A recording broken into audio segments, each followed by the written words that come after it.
3 women vanished from a quiet American home in the middle of the night. No blood, no packed bags, no abandoned car on a distant road, no clear sign that they planned to leave. Instead, investigators found something far more unsettling. 3 cars were still parked outside. 3 purses were still inside. Keys were left behind. Money was left behind. Clothes, makeup, cigarettes, and personal belongings were still in the house. Even the dog was still there. The television was still on. It looked as if the women had only stepped away for a moment, as if they were supposed to come back through the front door at any second. But they never did. On June 7th, 1992, in Springfield, Missouri, a mother, her daughter, and the daughter's best friend disappeared from a small home on Delmar Street. They were never seen again. More than 3 decades later, the case remains one of the most haunting disappearances in American history, because whatever happened inside that house happened quietly. It happened quickly, and it left almost nothing behind. This is the story of the Springfield 3. The day before the disappearance was supposed to be a celebration. It was June 6th, 1992, graduation day. Suzanne Streeter, known as Susie, and Stacy McCall had just graduated from Kickapoo High School in Springfield. They were young. They had plans. They were stepping into the strange freedom that comes after the end of high school. Susie was 19 years old. Stacy was 18. Cheryl Levitt, Susie's mother, was 47. Nothing about that Saturday suggested it would become the last ordinary day any of them would ever have. Like so many graduates across America, Susie and Stacy spent the evening with friends. There were parties. There were conversations. There were plans that changed as the night went on. It was the kind of loose teenage schedule that feels normal in the moment. But later, every small decision would matter. It was summer in southern Missouri. Warm air, quiet streets, late-night headlights. A night that should have been remembered for joy. At some point, Susie and Stacy decided they would spend the night at Susie's house. Cheryl was already there. It was a simple decision. Normal. Unremarkable. And that is what makes it so chilling.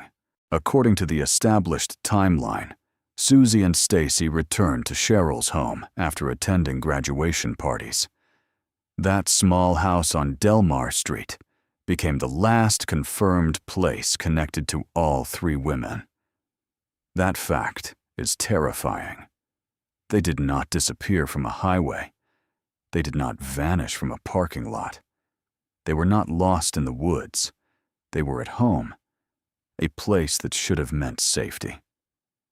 Sometime between the early morning hours and sunrise, something happened inside or around that house. The official disappearance window is between 2:15 in the morning and 7:30 a.m. That time frame is one of the most disturbing parts of the case. It suggests the women did not disappear during a long, chaotic period. They vanished from a quiet residential neighborhood. There was no clear public sign of a violent struggle. There was no obvious trail leading away. There was no simple answer. Somewhere in those dark hours, Springfield lost 3 people, and the house said almost nothing. By the next morning, friends were expecting Susie and Stacy. The girls had plans, but they did not show up. At first, that may not seem unusual. Teenagers sleep late. Plans change. Someone forgets to call. But the silence kept growing. Soon, concern pulled people toward the house on Delmar Street. What they found there would shape the mystery forever. Outside, the cars were still there. That alone was wrong. If the women had gone somewhere voluntarily, why leave the cars behind? Why leave without purses? Why leave without keys? Why leave without the things people reach for automatically? Inside the house, the feeling was even stranger. Personal belongings were still there. Purses were still there. Keys were still there. Money was still there. Cheryl's cigarettes were still there. Nothing about the scene suggested that three women had calmly decided to disappear. It looked like life had simply stopped, not exploded into chaos, not ended in a visible act of violence, just stopped. That eerie stillness is one reason this case has never been forgotten. In many disappearances, the scene gives investigators a direction, a broken lock, a footprint, a blood stain, a room turned upside down. But this house seemed to resist explanation. There was no clear public evidence that immediately told investigators what had happened. Were the women taken by force? Were they lured outside? Did someone come to the door? Did they know the person? Or did something happen so fast that the house had no time to become a crime scene in the way people expect? That absence is what makes the case so unnerving. The home looked normal enough to feel familiar, but strange enough to feel deeply wrong. One of the small details often discussed in the case is the broken porch light globe. On its own, it sounds minor. But in a mystery with so few clear answers, even a small detail becomes impossible to ignore. Was it important? Was it unrelated? Did it happen during the night? Did it happen before? Or did it happen after? That is the nature of this case. Almost every detail carries weight because there are so few details to hold on to.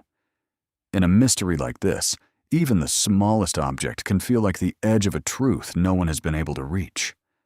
One of the most tragic realities in old missing persons cases is that the first few hours matter most. And in 1992, before anyone fully understood what they were seeing, people entered the home. Friends came inside. Concerned people came inside. Loved ones were frightened and confused. That is not suspicious. It is human. But it also meant the scene was no longer untouched. Objects may have been moved. Surfaces may have been touched.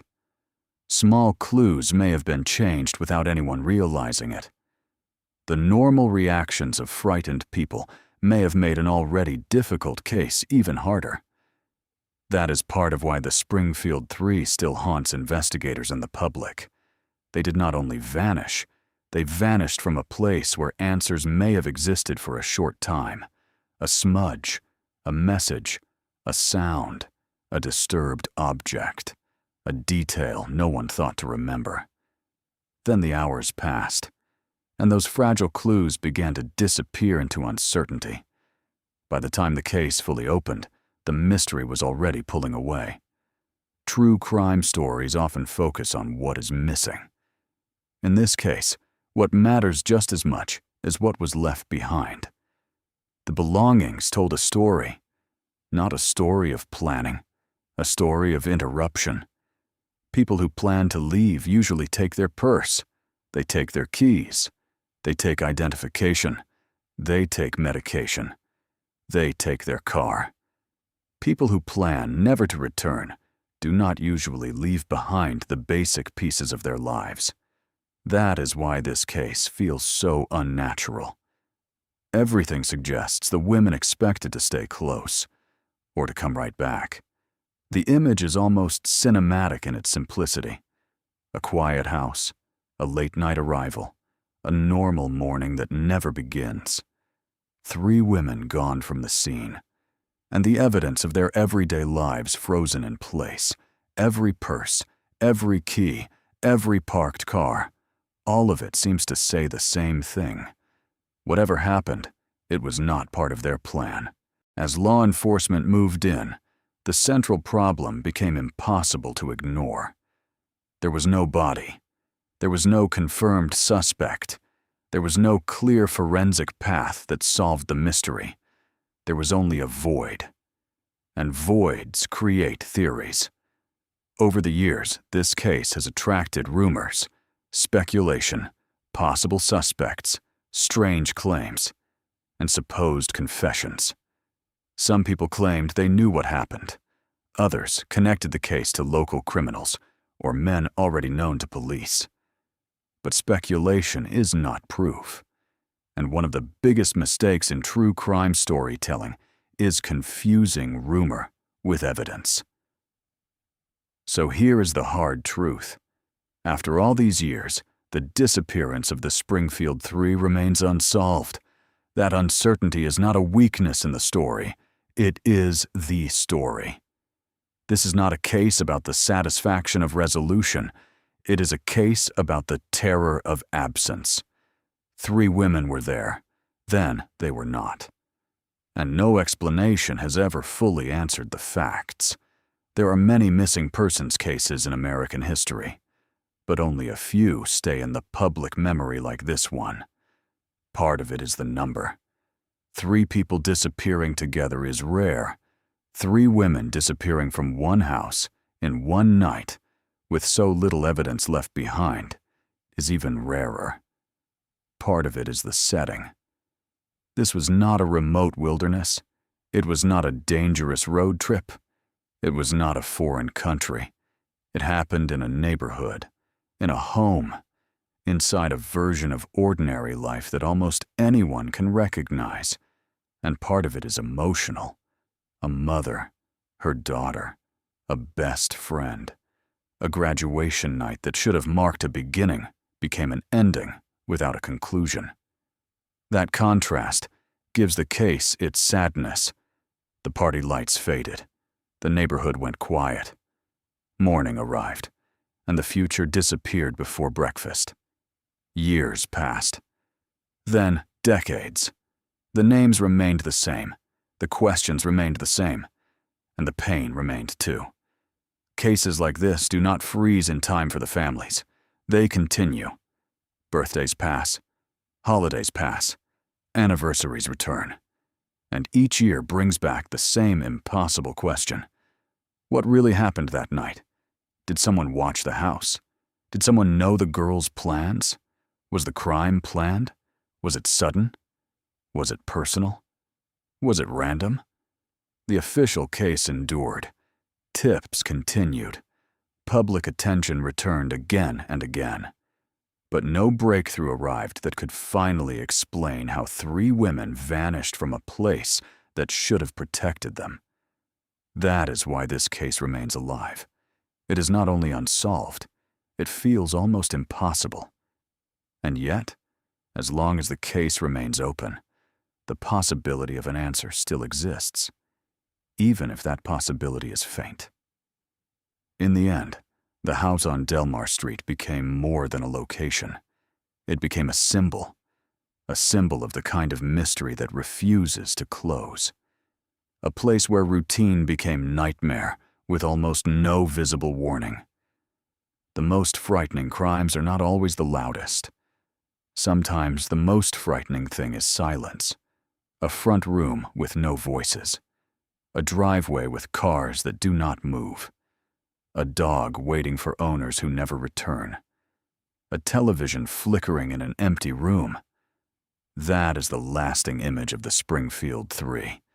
Not violence seen clearly, but a disappearance so sudden, so quiet, and so intimate that ordinary objects became the only witnesses. And none of those witnesses could speak. More than 30 years later, Cheryl Levitt, Suzanne Streeter, and Stacy McCall are still missing. There is no final scene, no courtroom ending, no confirmed reconstruction of the night. Only a house, a timeline, a handful of details, and the terrible certainty that 3 lives were taken out of the world in a matter of hours. For some mysteries, the horror lies in what is discovered. For this one, the horror lies in what was not. No final phone call, no clear struggle, no map leading outward. Just the unbearable feeling that somewhere between darkness and daylight, 3 women stepped into a blind spot in history, and history never gave them back. If this story proves anything, it is that evil does not always announce itself. Sometimes it arrives quietly. It stands in the doorway of an ordinary home, and it leaves almost nothing behind, except questions, and the silence that follows them.